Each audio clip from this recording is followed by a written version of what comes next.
Good evening, ladies and gentlemen. My name is Lionel Atwill, and I am an actor who lived in the first half of the 20th century. I made a name for myself in the theater, but today I suppose I am best remembered for a number of classic horror films I made in the 1930s and 40s. I came to America from London in 1916 to play an 18 weeks engagement as leading man with Lily Langtry. I have remained here ever since. I created something of a sensation in a stage play called Eve's Daughter with Billy Burke, only to be disappointed by having the play fail. I took a brief dip into vaudeville in a dramatic playlet and did some notable work with Nazimova during her Ibsen season at the Plymouth Theater, New York. I like America very much, and it offers a greater sense of promise than any other country. I prefer London for one reason only. The social position of the actor is entirely different than it is here. In London, he is accepted in the best society. Over here, he is considered more or less of a bounder. In America, actors are regarded as a curiosity, as a something to be gaped at, to do odd and eccentric things that no one else would do, to be idolized perhaps, but never regarded as human beings. In London, actors often come from the best families.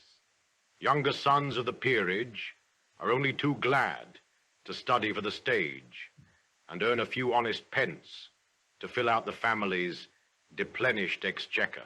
Many actors are knighted, and those who become successful do so because they are men of letters who have studied and worked hard to gain their position. I happen to come from a family unconnected with theatricals.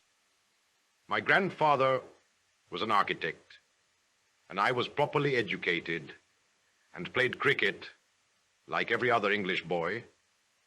Eventually, I surprised the family by announcing my intention of seeking a stage career. For 5 years, I toured the provinces, working like a dog for that success, which would give me an opening in the London theaters, the goal of every English actor's ambition.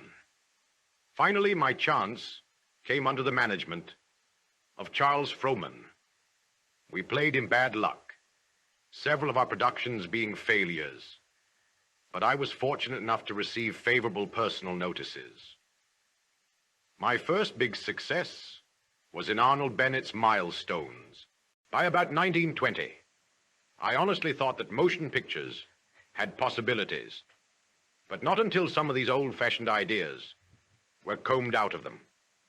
For instance, to the picture director, a character is either a hero who is all good or a villain who is all bad. To his mind, there are no gradations, and just so long as he takes each story and molds each character to form, the screen would continue to be just so much blah. After all, the worst person in the world has some good in him. The best individual has moments of weakness and wrongdoing. No one is wholly good or evil, and by trying to make them so, I think the screen is all wrong. I, for one, will never play in pictures again until I am assured that the director is broad-minded enough to present a villain who has lovable qualities, or a hero who has a few weaknesses. The sympathetic character usually has to have the star billing, but the heavy is frequently better paid. And when you have been in the business as long as I have, you will appreciate the importance of that. Playing the heavy, as they call the villain role, I sometimes got top billing as well. Such films as Mark of the Vampire, Mystery of the Wax Museum, and Murders in the Zoo were among them. I particularly recall when we did the Python scenes for Murders in the Zoo. What an experience I had in that picture. You may remember that I had to be crushed to death by a huge python. Well, First of all, they got a snake man to double for me.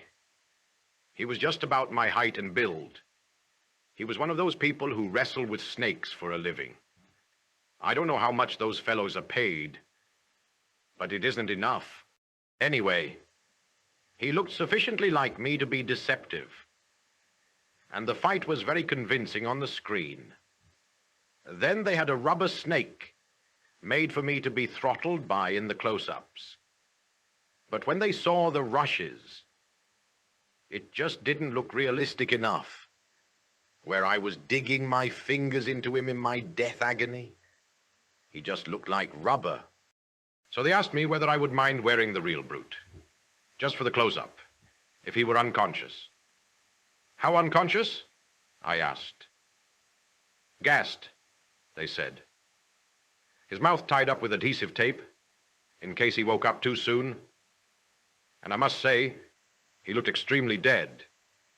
So I agreed to do it, but I didn't altogether bargain on his weighing over 300 pounds.